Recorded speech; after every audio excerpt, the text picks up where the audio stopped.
All right. Welcome to another edition of the Brian Turner Basketball Podcast. And man, I had to go back, man, and get one of my OGs for this episode. But before we jump right into it, I want to kind of air out some, a little housekeeping note. So as we approach the spring and summer months, just want to make sure everybody knows I have a week camp coming June 4th. Let me make sure I got all of the days right because I don't want to put this out. Folks be talking about maybe TV changed the times. I don't know how many times, but hold on 1 second. So we got summer camps going on in June. So it'll be the first week of June, which will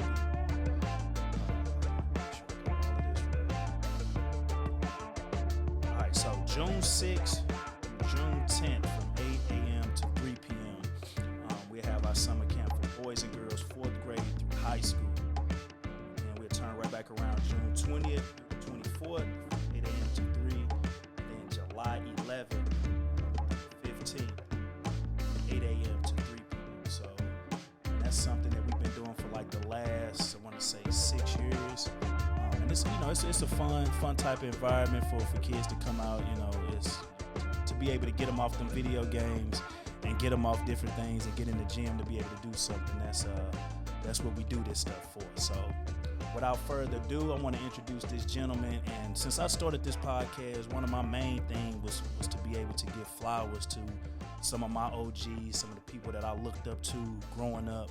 And even if I got 10 listeners to 100 listeners, I wanted to be able to pay homage and give them their flowers while we still can touch them, can be around them, can conversate with them for inspiration, for all those good things. So I reached out to Coach Albert Thomas from Sumner High School. And so, like I said, man, from when I first started this and I started interviewing a lot of coaches, man, Coach Thomas' name always kept coming up that he was someone that I needed to get in contact with to do an interview. And a lot of these organic conversations come from just me reaching in my phone, reaching out to folks, seeing if they would be willing to just kind of chop it up and kind of tell their story. So without further ado, I want to jump right into this. I want to introduce everyone to Coach Albert Thomas. Let's go. Let me see if I can get this going right here.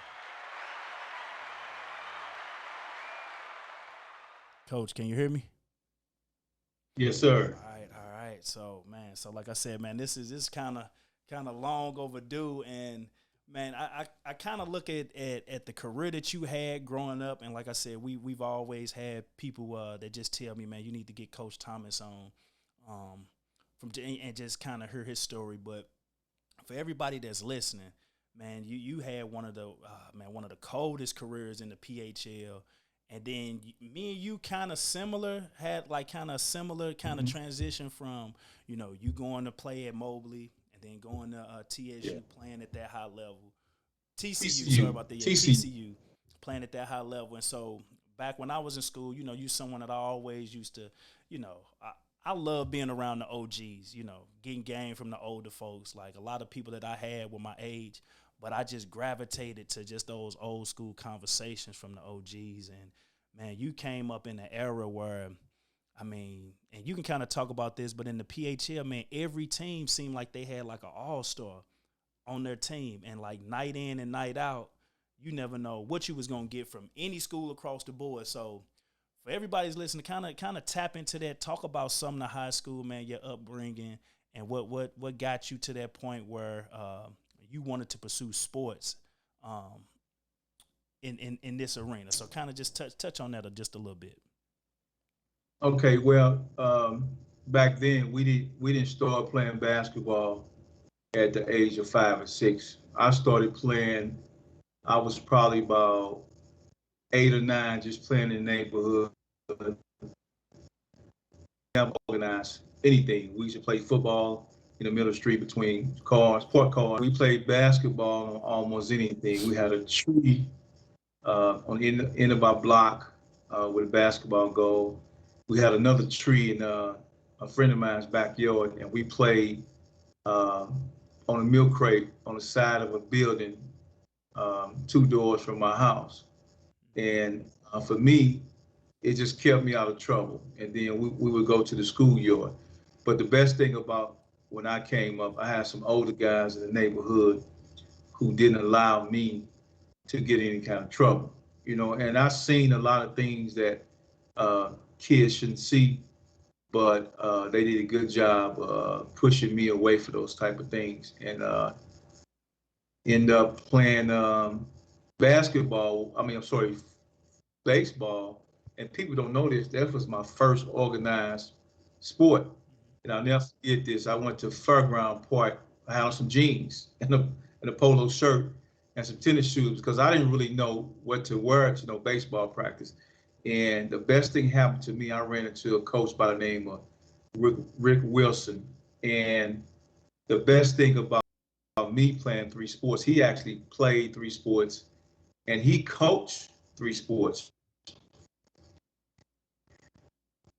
And I was blessed to have Rick support because my dad played high school basketball, and he got into it to coach him and the coach to get along. So he ended up not even playing basketball, but Rick Wilson was like a father figure to me. He showed me how to play the game the right way, and I know kids now, they're not lucky to have a coach that coached them in three sports.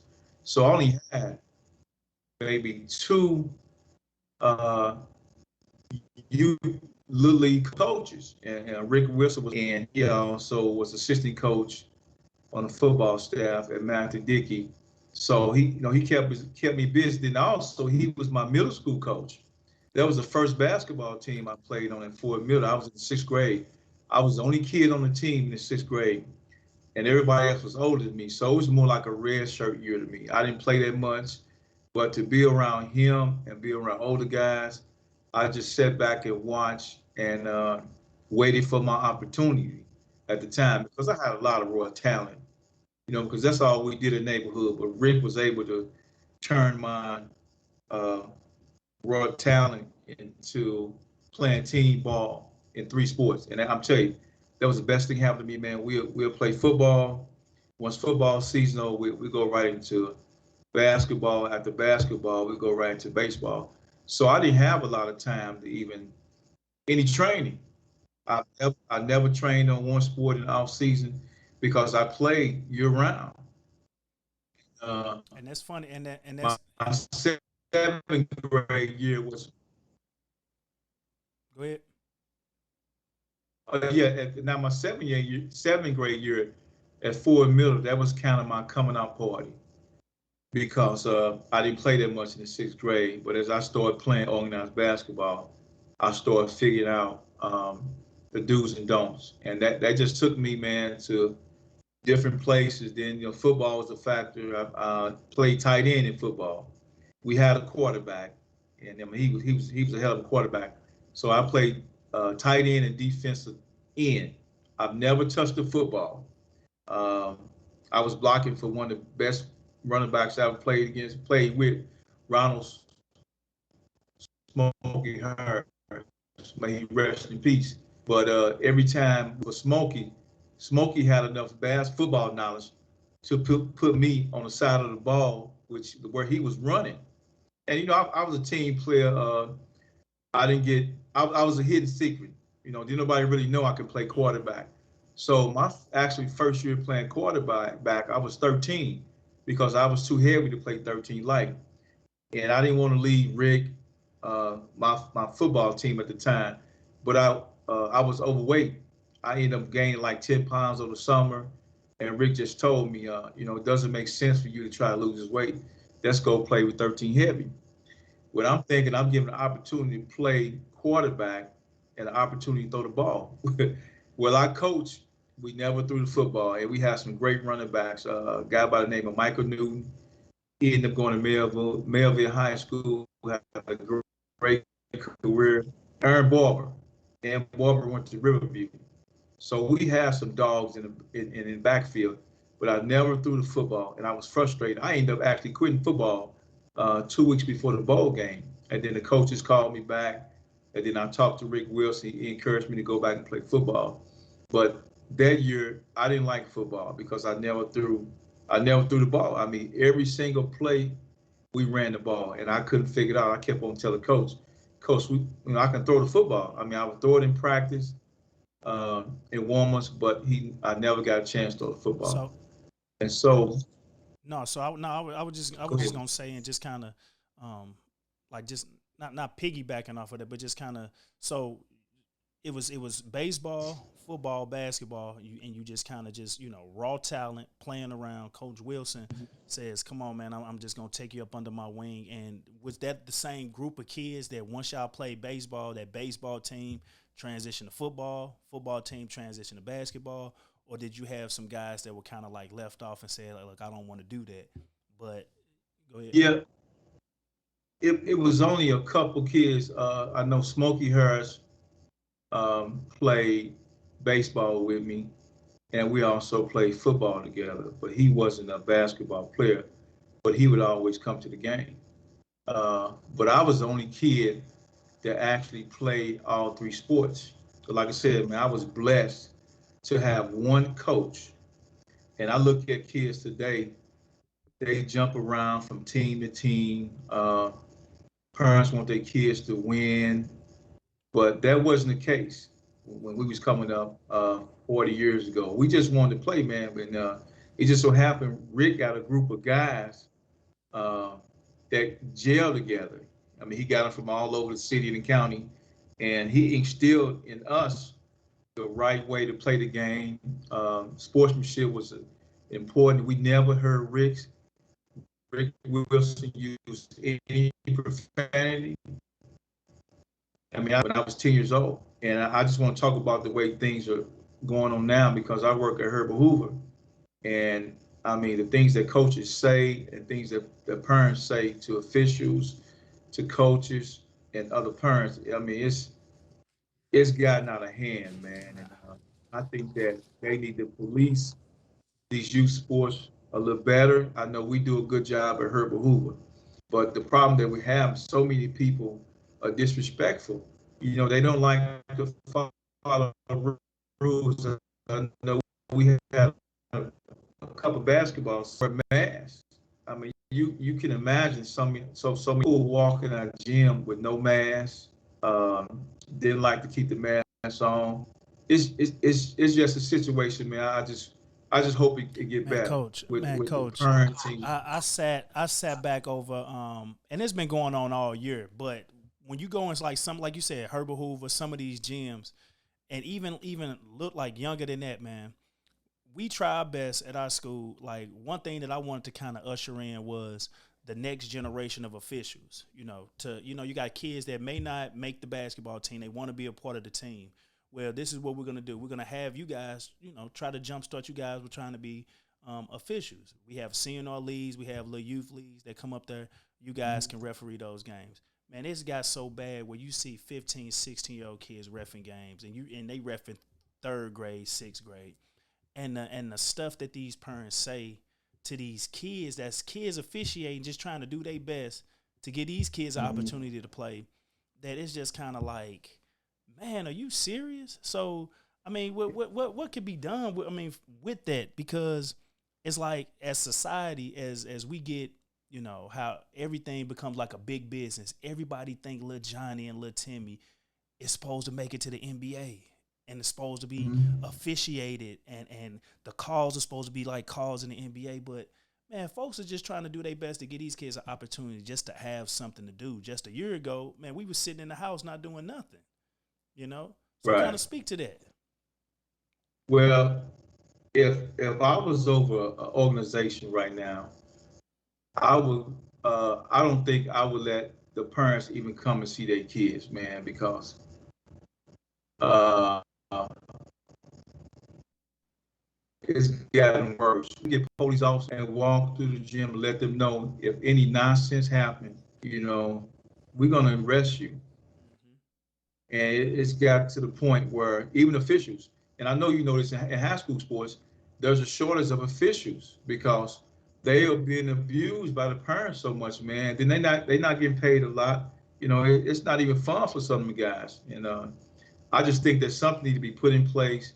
parents need to be accountable. And some of these youth coaches, the way they act, your parents got, act like they coach. I mean, if the coach out there being cursing the kids out, well, you can imagine what's the parents gonna do. But it's not fun no more, man. Like you said, everybody want their kid to be the superstar. Coaches are playing kids that are too old. Coaches are, it's bad, man. Man, Coaches are that's living through, crazy. yeah, the coaches living through their No, kids. no, that's Everybody want to win, man, at all no, because I costs. was just finna say, look, so I'm looking at a study and it says the National Federation of High School Sports shows around 80% of new officials give up on the job after 2 years. Now, Hmm. 80%, and then you Yes. complain when you come to these games and the officials are 60, 65, can't get up and down the court. Well, y'all done ran, you know, the young upstart that y'all done ran him off.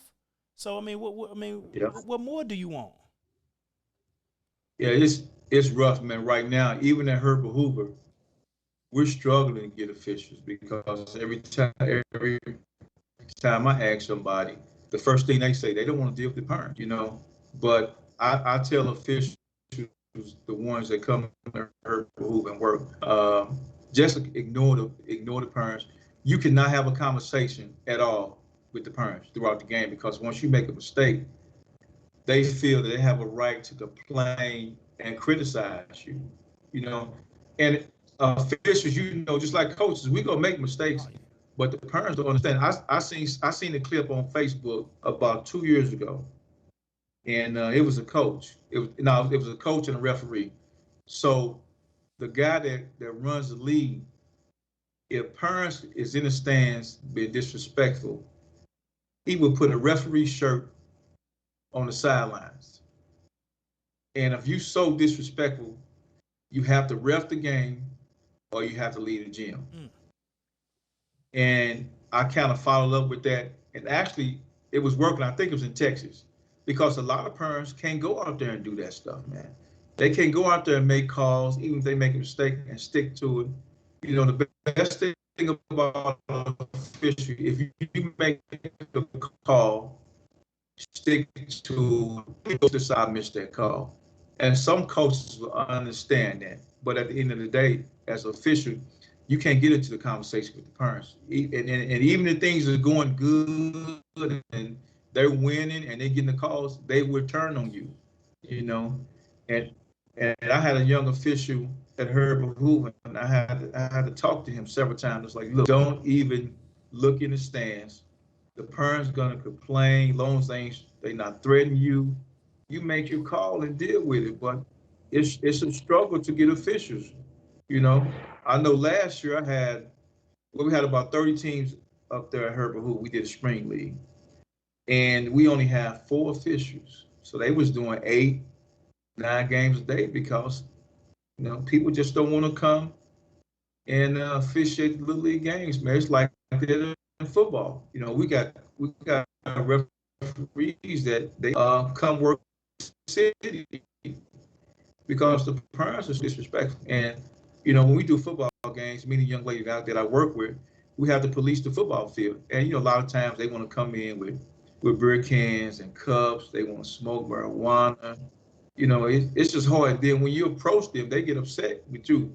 But they don't like to follow rules, man. Yeah. But we can't have No. that at our boys And then club. and a lot of times what people don't understand is too where and we kind of understand this because the older and the longer that we play, we start to understand that it's levels to the game. But one thing with the youth Right. is that a lot of this stuff is just basically developmental to the young person. Mhm. A lot of times they gonna be raw as on, like you just spoke to that. You was just a real raw talent, but I guarantee that sport, you playing that sport, taught you a lot on how to be a man later on down the line.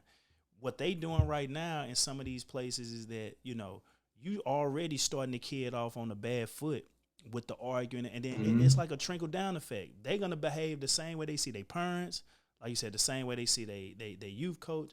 And now when they go out here in the real world, they think that that sense of entitlement has to already have to be there, you know. And Right. it's just, you know, it's sad, you know, and just to speak to that, and we can kind of transition out of that, but it's just one of those things to where, you know, we have to do a better job of just again teaching, and we don't have to play to the wins and losses. And like what you was just saying, it Right. makes no difference if you get a trophy or if a kid is the best third grader in the state or the best, you know, sixth grader in the state. Who cares? We've already seen Right. where some of these kids don't even hit puberty and start hitting their trajectory until they get 16, 17. Some people are late bloomers, you Mm-hmm. know. But you know, you Right. trying to big this kid up and trying to do all of this to highlight this kid at 10 years old is you setting them up Right. for failure down the road. And then BT, something else that I don't really like. I don't like the fact that they start ranking these kids in the second and third grade. You know, so and some parents are big on that. You got social media. Um, I think that's another problem. I don't have a problem with social media, but it's that right there is getting out of hand. I don't think a kid should be ranked in the second, third grade because there's parents who's in the back think that, well, my son is better than that kid, and that's a huge problem. I know when I played, man, we didn't we didn't really have a lot of ranking, and that wasn't a big thing for us. Our parents actually would come to the games and would not say anything. They never complained with the U coaches. Our parents wanted us to get out of the house and do something, but it is so bad right now, man. And but I'm coaching a third and fourth grade team at Herbert Hoover basketball team, and I had a 5 and 6 year old football team this year, and we didn't win the game, but my staff, we didn't have no parents complaining. They cheered for their kid, man. We all got along, but that's a reflect of the coaching staff because a lot of coaches, these young coaches, and not all of them, you know, and some of them just want to win it at all costs. Now you got these young parents, even the things that they work to the game, man. I mean, I see parents come to the youth football game, basketball, and unacceptable. I mean, wear something comfortable. They come to the games like it's a club, man. So it's a lot of stuff, man, that's involved, and they make our jobs hard sometimes because we got to deal with all that, man. And then now you got the kids who they complain when a referee make a bad call on them. You can see that. They talking back to the officials. I just think it's going to get better at some point, but goes back to the officials. We can't get officials, man, because they've been abused Nah, during the nah. game. And one thing that I encourage a lot of my parents when I have my parent meetings at the beginning of the year is to what I usually do. I bring in an official and to go over all of the new rules that Misha or the state may say these are the new rules that are coming down the pike, because a lot of times parents are in the stands arguing over stuff that they haven't even Yeah, updated they database on what the yeah. calls may be, you know. Don't even, And so it's yeah, just kind of like, how do you have the audacity to be arguing over something? And it's like, look, they changed that rule 5 years ago, 6 years ago. exactly. But when I invited parents to come and get updated on what's going on, you didn't want to show up to that. And it's just like, you can't win for losing. But just to kind of transition, so you seeing what goes on in the 20s. We saw what went on a decade um, ago.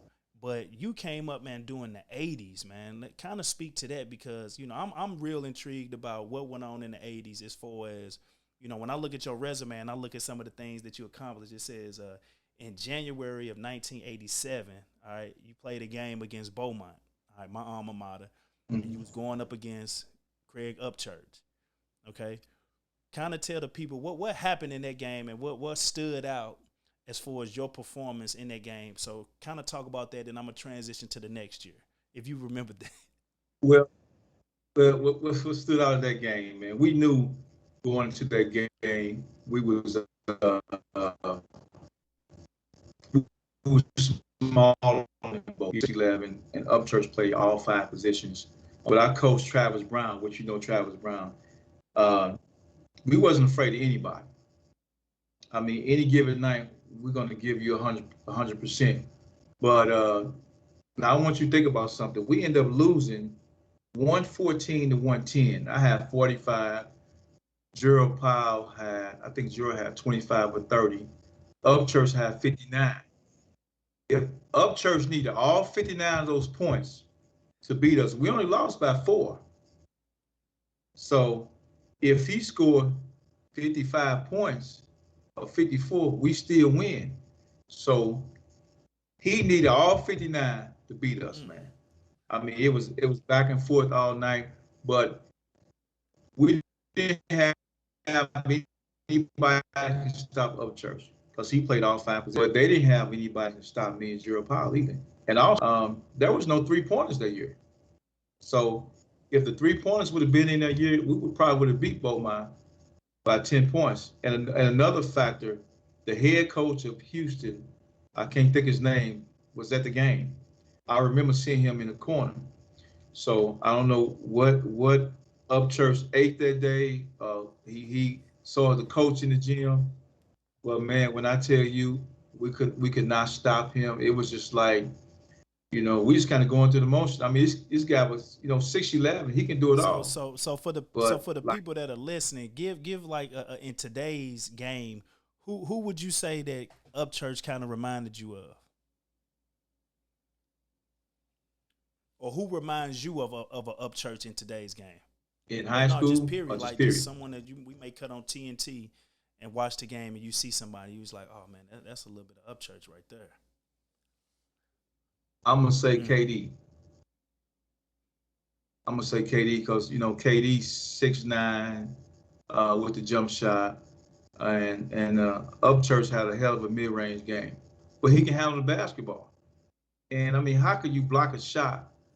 A guy 6'9", and Upchurch was long. He was smooth, and he was just, the game just was so easy. And what I really like about Church, when I was at TCU and he was at Houston, Church never talked trash, man. He was probably one of the humble guys that I ever met. He was about business every time we played against him. But that particular night, there's no footage. For some reason, back then, they didn't videotape a lot of basketball games, but I wish they would have videotape that particular game, because man, we couldn't. And Coach Brown will call a timeout, and we looking like, Coach, what we going to try next? I mean, we played zone. We couldn't go on him in zone. We definitely could go on a man. We try to track it, get up the upper team. But he has some guys on that team that can play also. But Upchurch was a man. He'll post up. We didn't have no answer for him. But I still tell people to this day, even though this happened in 1986, Upchurch had to score all 59 of those points to beat Sumner that night. So even just talking about that, man, your high school team, and when people think of Sumner High School, the first thing that comes to mind is just the historical richness and the blackness of that campus. Like, even if you was able to see like a satellite view of Sumner, Turner Middle, well, what were the other schools that's on that campus, like right there in that little area right there? I can't think of, I know it's Turner Middle. But I it was can't like think a of little a small elementary that was school. right directly across from the football field. Yeah. But just seeing that during the heyday, and I had conversations with Mr. Brown about this, and even Coach Neals, as far as like, it was everybody, or people from Sumner felt like, it was their duty when they went off and they got, a master's degree or some type of science degree, that to come back to the community and start teaching the next generation. Do you feel like it was an obligation, or do you feel a sense of pride when you think of being able to play at Sumner, but then also being able to be one of the football coaches and basketball coaches at your alma mater? Well, Mr. Walls and Mr. Perry, Mr. Walls and Coach Brown and Mr. Blaylock, those are the 3 guys that I played for. And they was all about family, man, and taught us about giving back and how to carry ourselves. You was proud to walk through them hallways of Sumner High School. But what's funny, I didn't know how big and strong the alumni was until I came back. Because as a player, you know, you just go out there and play. Man, I did not know that our alumni association was that big and strong until I got out of high school and came back. Now, a lot of people don't know, Sumner, we didn't have no home court advantage. We never had a home football field. We never had a home basketball gym, no track, no baseball diamonds. But we didn't complain. That was a chip on our shoulder to go beat these other teams in football, basketball, and baseball in their backyard. You know, but like I said, we didn't know no difference. We just we just showed up. I mean, even in football, you know, we whoever was on the schedule, we won the game in practice those 5 or 7 days of practice because our defense was tough and offense. So we have our practices was better than most of the games. You know, Mr. Walls wanted perfection, and we'll run and play at least 20 times, man, at top speed. And he demanded that. And everybody got treated the same. There was nobody better than the next person. Everybody got an opportunity to play. I know my first year in football, it was 100 kids out there. And I'm coming in as 170 pounds, fresh. Didn't have a clue. Mr. Walls didn't even know I was at practice. There was so many, and people don't know I quit the football team. It was a center my freshman year by the name of Chocho, and I was getting some reps. Chocho was a center, and he stepped on my big toe, and my toenail came out. Well, after that, I didn't want to play football no more. I felt that I was too small for the position, so I missed about 2 weeks of practice. So Coach Walls didn't know until he started looking around. So he found out that I wasn't there. He made some phone calls, and I came back. And then what really hurt me my freshman year, I was ineligible because I was supposed to go to Southwest High School, but I didn't want to go to Southwest. Guys that I went to middle school with, all those guys went to Southwest. And I told my mom and dad, I said, I don't want to go to Southwest because I'm going to be with my friends and I'll probably end up getting in trouble. So, and then I ended up seeing Sumner football team in the state championship game running the ground. And I told my little brother, just thinking out loud, I said, man, I want to run that offense. And just so happened, my 8th grade teacher at Ford by the name of Miss Brown, I love her to death. She just turned, I think she just turned 88 or 90 years old this year. She made a phone call to Mr. Wall, say, hey, it's a kid you need to come get. But the funny, and I just found this out about 3 years ago, just talking to Coach Walls. Coach Walls never seen me play middle school basketball or football or anything. He took advice from Miss Brown, which was his best friend. Actually, Miss Brown is Pat Brown, mother, your assistant coach. Oh Yes, man, wait, man, that's yeah, gonna be man. Wait till I tell him that, yes, man. yeah.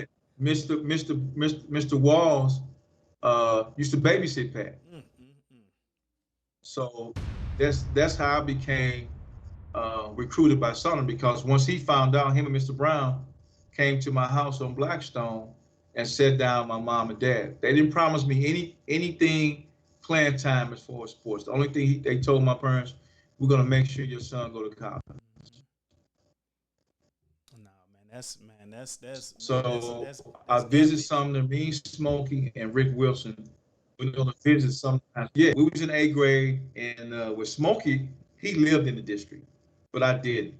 So I can say this now because we can't get no trouble. But I was given an address, and I know the address, 4123 Maffett. That was my address. So Mr. Walls and my parents, and Travis Brown, and the baseball coach made sure I studied that address. All my mail from Sumner High School, my report card would go to 4123 Maffett because I lived on the west side. So I'm gonna go back a little bit. My freshman year, I played in 4 football games.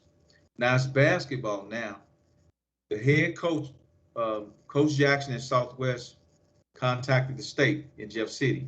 Hey, it's a kid that's living in our district, but ended up going to Sumner High School. So he went up there and protest. So I didn't play. I only played 4 basketball games at Sumner my freshman year because I was ineligible. So when the AD came and got me out of class, I'm 14, 15 years old. He said, son, you can't play basketball no more. So I'm sitting there puzzled. He said, you're ineligible. And I'm like, Mrs. Simmons, what are you talking about? I didn't understand, but because Mr. Jackson protested, I couldn't prove it even. And that really pissed me off. So I ended up playing basketball my freshman year at Matthew Dickey with the coach named Andre Williams. Andre Williams is a legend at Herbert Hoover. He had a team called the Rockets. Even though I was in high school, I was old enough to play in this league. And I ended up finishing my freshman year in basketball, but I didn't play no other sports. And I was pissed. And then I told my mother and father, I said, every time I play against Southwest, I'm going to try to blow them out. So in football, my first game as a sophomore was against Southwest. I wouldn't expect the guy in front of me ended up coming late. And I'm down there. I'll never forget this like it was yesterday. I'm playing around with Smokey Herbert, just throwing football. It was a homecoming game. So we like, man, we get in today because the first 2 games, I didn't get on the field my sophomore year, but I knew in basketball, I said, well, basketball season coming, I'm gonna end up starting in sophomore. So I was cool. I was thinking about, I was prepared to start football as a starting quarterback my junior year because I knew it was a senior in front of me. So Mr. Walls came down there and tapped me on my shoulder and said, you starting. And I was ready because what Mr. Walls did, he made sure that I got my reps with the first unit and the second unit in practice. So I was ready. So he caught me by surprise, but the way he prepared us, next man up. So I ended up going out there having a great game, and the second game get sold in, man. And the first 3 snaps, I fumbled the football, and Mr. Walls kind of grabbed me in my jersey and kind of got on me, and the rest was history, man. But every time I played against Southwest, I never lost a game in Southwest. Football, basketball, and baseball, because I didn't like the fact that the basketball coach would do a kid like that. I had a right. I didn't want to go to Southwest because Sumner had a better football, basketball, and baseball program, and I wanted to do something different. I didn't want to go to school with the friends in my neighborhood. I just want to do something different. And I know Sumner had a great football team. So talk about So the football program got me there, and then no, I was just gonna say kind of speak to. So you guys go to state, and then you guys playing the state championship game, and then that next week you playing in the U City tournament. Tell everybody, man, what happened, man. What happened after that, man? Well, what happened? We was playing Camdenton my senior year, Saturday, during Thanksgiving weekend, and we ended up losing. So that Monday, with no practice, I had to pick up basketball because Coach Walls wouldn't allow me to go even practice basketball or go in the gym with Coach Brown. And Coach Brown understood because it's still football season, but basketball season had just started. So he's like, I already knew. I said, Coach, can I go to the gym and shoot around? No, wait till football season over. So we ended up losing to Camdenton and State. So that Monday, we're in the U City tournament and playing against Beaumont with no practice during football season. I think I had 45 points. But see, people don't understand, I was just an athlete, BT, and I didn't get a chance to get trained in basketball because I played 3 sports year round. It was no days off for me. So that was something that I did in Little League. After football, I go right into basketball or right into baseball. Did you have a chip on your shoulder from the football game? So when you went in, you was just like, I'm finna give it to whoever, or it was just like the natural transition of, Man, I hoop, man. This is what I do. I'm out there having fun, and whatever happens, happens. Yeah, I didn't want to carry that state championship loss into basketball because it's a totally different uh, team. It was two or three guys that was seniors, so it was three starters, and we never talked about the football. We just concentrate on basketball that year, man.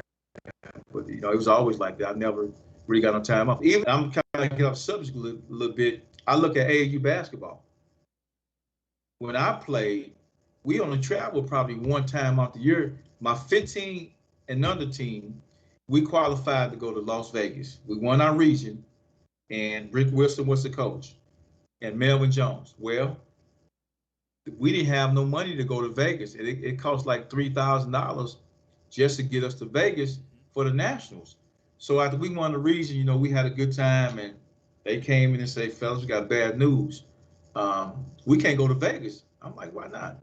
But we don't have no money. So the team that we beat in the championship represented our region, and I was, man, that bothered me so much.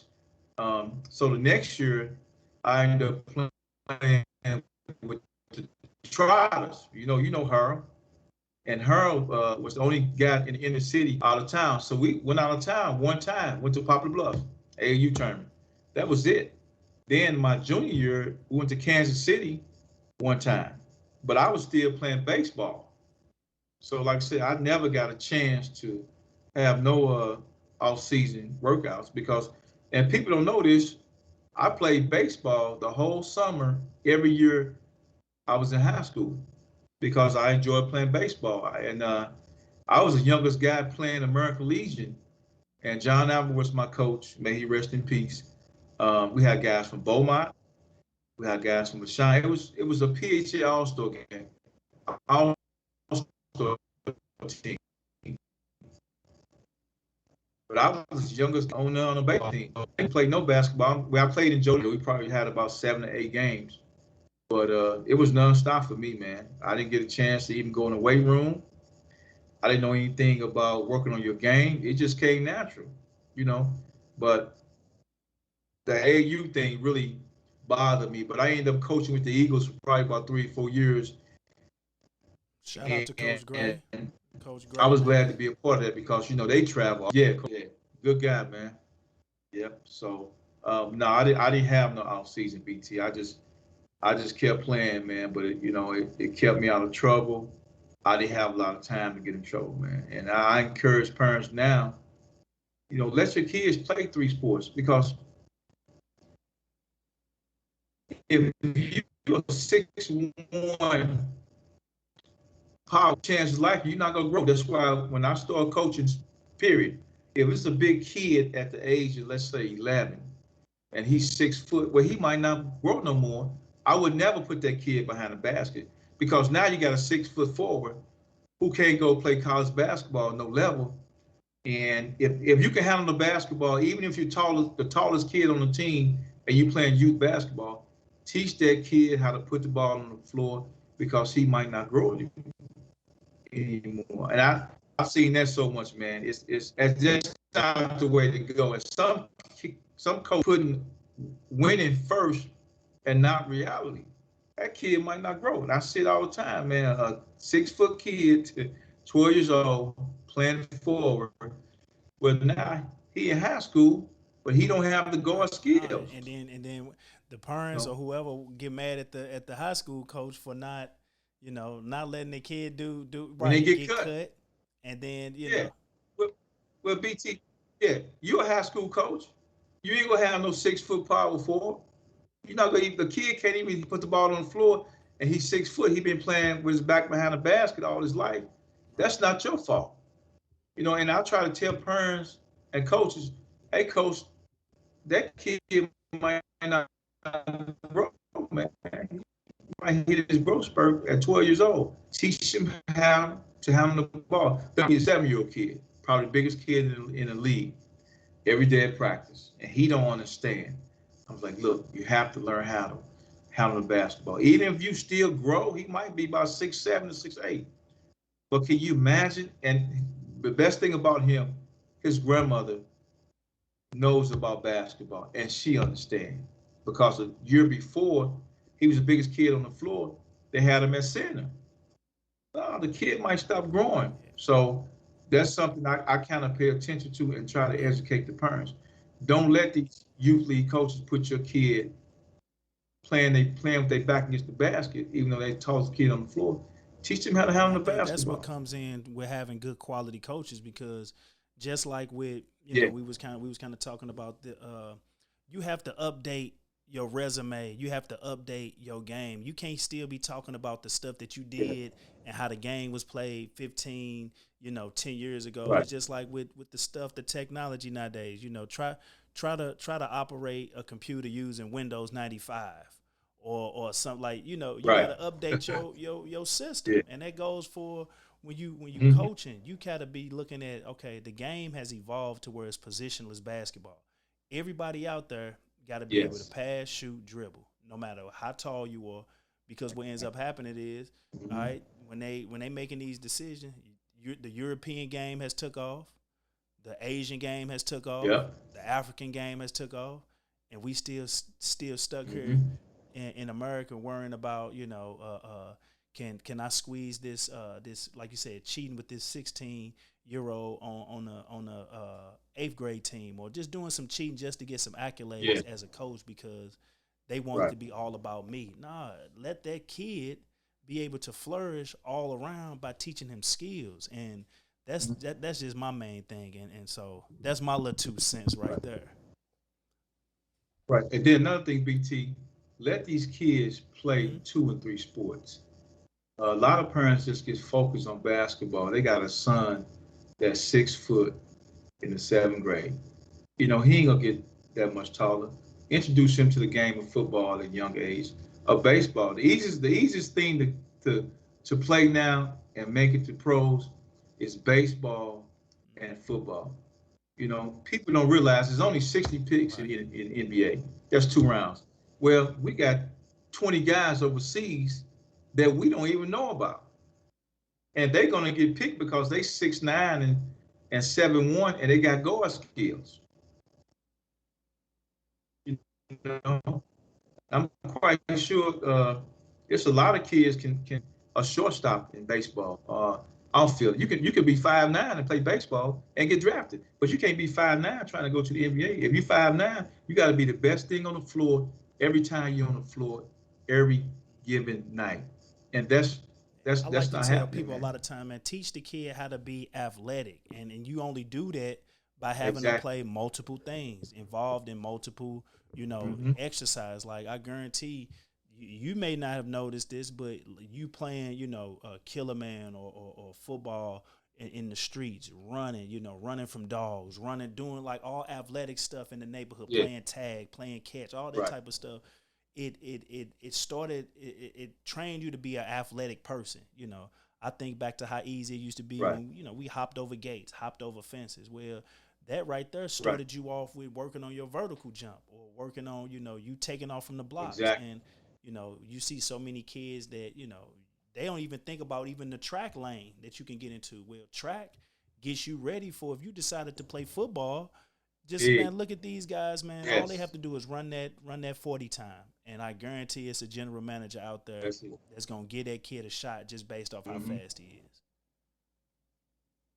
Yep. And then some SBT, the toughest sport for a kid to play and teach is basketball. You got to learn how to dribble, shoot, pass, and jump. Well, football, if you run, you can take it easy. And even with baseball, you know how hard it is to hit a 90 miles per hour baseball, man, or 65 miles per hour changeup. But give those kids an opportunity to play 3 sports. Now, what I'm doing at Herbert Hoover, I got a group of kids. Being me say it was 5. Those kids are playing basketball, t-ball, football, and track. Now you got 4 opportunities for your kid to get a scholarship one day. Teach those kids to play everything, man. Just don't. And I hate to see parents let their kids play basketball, even though basketball is a year-round sport. But if you 5'9", man, you're not going nowhere in basketball, you know, and you're definitely not going to the league. So those are the things I'm trying to do in Herbert Hoover. And it seems, you know, like I said, I got a good group of parents, man. They bought into what we're trying to do at Herbert Hoover. And those kids are playing everything. And speaking on that, you know, I told you about the First Five program Yeah, tell that I tell have. everybody what's going on with that, because you got, man, you got some great things going on. Well, with the First Five, I'm looking for kids who play, well, kids who want to play sports their first year. And I'm looking for 5-year-old kids to teach them how to play basketball, t-ball, and football. It's almost like introduction to PE, you know. And it's just drills, man. And it started April 7th for 4 weeks, Thursday nights from 6:30 to 7:30, and we're going April 7th, 14th, 21st, and 28th. So once the camp is over, those kids either go run track or play t-ball or right into football. I'm gonna keep those kids together. And what I like about Herbert Hoover, well, we don't cut kids. I think it's building programs and building numbers. So anybody come up there and play anything, that kid will be on the team. And it's only $25 membership fee. Man, I like that, But man. you know, we have active, yeah. And then, you know, T-ball is free. So my first time doing that, I had about 50 kids, man. And we was able to build our sports program through the First Five program. And, you know, and if we got 6-year-old kids who never played before, I'm not going to turn no kid away. But we are looking for 5-year-olds who would like to play those particular sports. And I tell parents, if you know this, BT, you've been around the game for a long time. It's not like when you play. If you don't put your kid out there at the age of 5, and you decide to put out there at the age of 7, well, they behind 2 years. You know, just put them out there and see what they made of, man. But I won't wait. You know, some parents don't know anything about that. But you know, the game changed. I know when I played and you played. I don't know about when you was coming up. We didn't have no 5-year-old basketball program. You know, we started Nah, late, yeah. but it wasn't that competitive. It's Right. competitive No, now. you're right. I mean, I didn't start until I was 12 years old, but it was programs like Yeah. Herbert Hoover, Matthew Dickey that introduced me Hmm. to, you know, the right way to Right. play. So, how can folks get in contact with you? So, throw all your information out there if you want folks to reach you on any social media, your email, how folks can get in contact with you. Well, what I'm going to do, I really don't care about giving my cell number out because it's Yeah, business. no, no. I can be reached at 314-302-5378. Coach Thomas, I'm gonna give you my number again, 314-302-5378. You can call me between the hours of between 4 and 8, Monday through Friday. I give you some information about what we're trying to do, but I think this is a great opportunity for 5-year kids, and I think we are the only club in St. Louis City and the fundamentals of 3 different sports for a month, and it's only an hour. You know, my goal is to get 50 kids, and if we got some 6-year-old kids who just want starting off in sports, boys and girls, parents bring them out. It's organized. We're not gonna yell at your child. We teach them. You know, we teach them how to be future athletes. But please do not wait. You know, so you can reach out to me, and it's only $25 membership fee. And even with the membership fee, if we have any basketball or football camps, which we plan on having this summer, those are free. You know, the membership fee $25, and it goes a long way. And our T-ball program is totally free. And you know, right now we got track and T-ball is next. We just finished up our basketball season, so I'm looking forward to this program. It's my teaching our 5-year-olds the game of basketball, football, Man, but the T-ball. most important thing, man, you doing work in the community, man, and just hats off to you, man, Yes, just on doing yes, that, man, back. on your career, man, everything that you've done, even behind the scenes, man, helping me out, man, just being there whenever I call Mm-hmm. up on you, man. So this to me, this me giving you your flowers right now, man, is for us, man, all the hard work you done did, and I want to say thank you, man, for everything that you done for Man, me, And then, just on that token, man, I just appreciate your time, man.